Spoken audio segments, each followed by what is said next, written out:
मात्र नि हल्लाउँदैन त नि अहिले थुपा घरलाई के भन्नु म अघि जानुले त यसो यसो मात्र गरेर यसो माथिको नि होला है हो माथि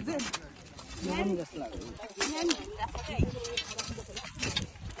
मैले मात्र ढुङ्गा निकालेँ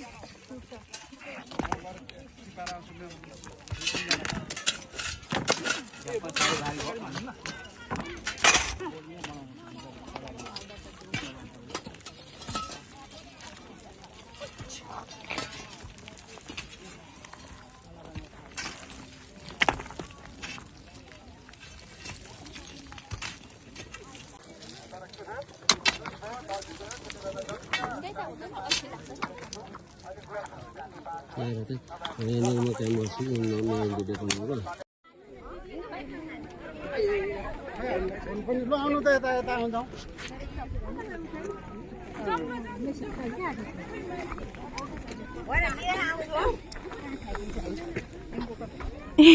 दिदी सन्चै हुनुहुन्छ सन्चै आउनु जाउँ खै तपाईँको साथी अर्को मेरो बहिनी चाहिँ उता गयो कता ए हो ए खाना खाएको खाएको छैन दिदी अब खै भोक त लागेको छैन तर पनि अब जाउँ न एकछिन भनेर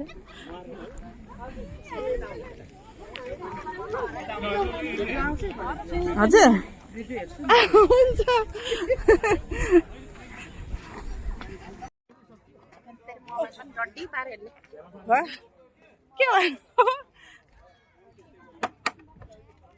के साह्रो गर्मी हौ त पर पनि सोच्दै थिएँ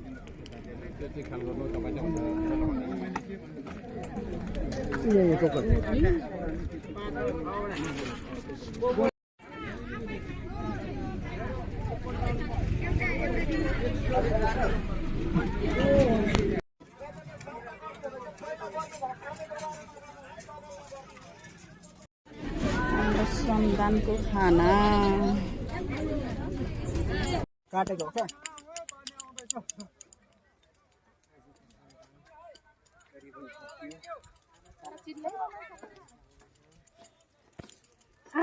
पानी आएन अब खत्तम गरेर